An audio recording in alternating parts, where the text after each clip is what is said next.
السلام عليكم ورحمة الله وبركاته. بسم الله الرحمن الرحيم. الحمد لله رب العالمين والصلاة والسلام على أشرف الأنبياء والمرسلين. أما بعد.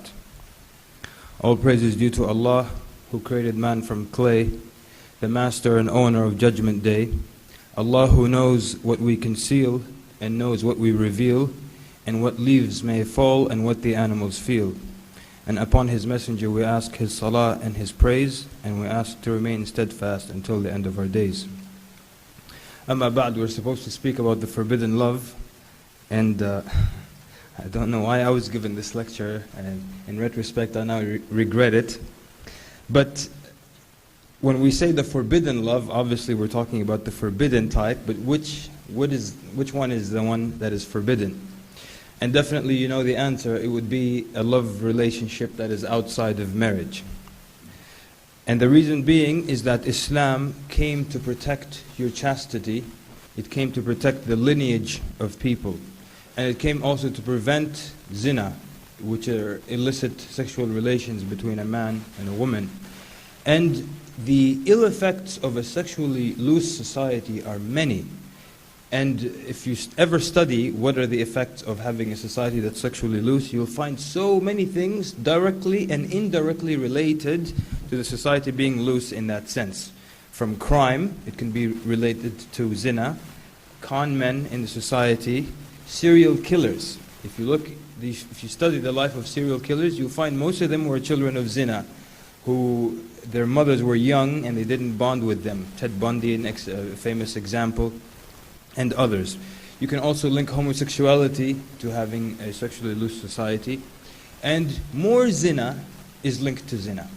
A statistic says that 82% of teenage mothers are themselves the daughters of teenage mothers. 82%. So all these issues come from zina, and zina obviously is part of it's a relationship outside of marriage, and it's a forbidden relationship.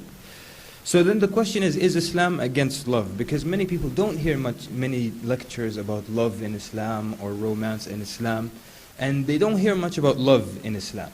So I remind you that Allah subhanahu wa ta'ala, one of His names is Al-Wadud, the loving, and the one that is beloved also. And Allah subhanahu wa ta'ala many times in the Quran tells us the types of people that He loves. إِنَّ اللَّهَ يُحِبُّ التَّوَّابِينَ وَيُحِبُّ الْمُتَطَهِّرِينَ إِنَّ اللَّهَ يُحِبُّ الَّذِينَ يُقَاتِلُونَ فِي سَبِيلِهِ صَفًّا وَهُوَ الْغَفُورُ الْوَدُودُ. So many times Allah will mention the types of people that He loves, and He will mention love and how He is loved by His servants. And those of you who have studied in worship, you may have encountered something called the 3 pillars of worship, which is love, hope, and fear. What drives you to worship? Part of it is fear of the punishment, part of it is hope in Allah's mercy, but then, as the scholars describe it, like a bird, the body of that bird, if the wings to keep it balanced are love and fear, the body of the bird is the hope and fear, the wings.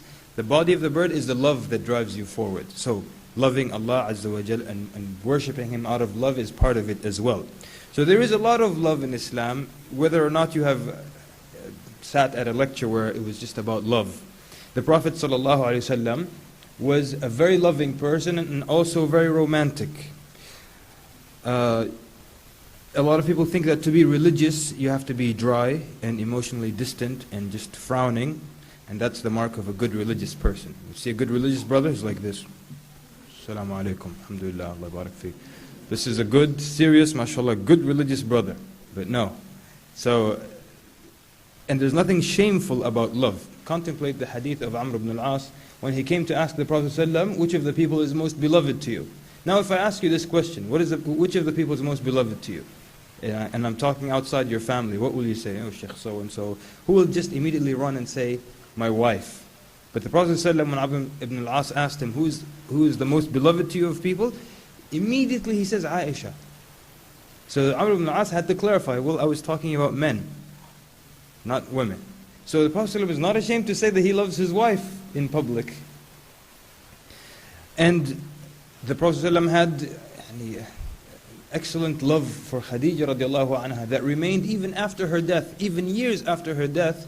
He loved her so much that he would honor her friends and her relatives years after her death. He would present them with gifts. If he slaughtered, he would give part to them. And Aisha radiallahu anha said she had never been jealous of anyone as much as she was jealous of Khadija radiallahu anha, who died many years before her. And the Prophet ﷺ also would mention about loving children, where when he kissed a child and the man asked him, he said, "You kiss children? I have so many kids and I've never kissed one of them." And the Prophet ﷺ tells him, "What can I do for you if Allah has taken mercy out of your heart?" So there's a lot of love. And in the hadith recorded in Sahih al-Jami', the Prophet ﷺ said, "There is nothing better for two who love one another than marriage." The two who love one another, the best thing for them is to get married. So it does acknowledge that there can be love, and then it gives you a solution for it, which is the marriage. It recognizes that. So then what does the forbidden love do? It causes zina. It causes people to lose their religion. And it also replaces the love of Allah with the love of that individual. So now someone is probably saying, great, now our favorite thing, love, now they're telling us forbidden as well. And how are we supposed to get married? No love, how are we going to get married here?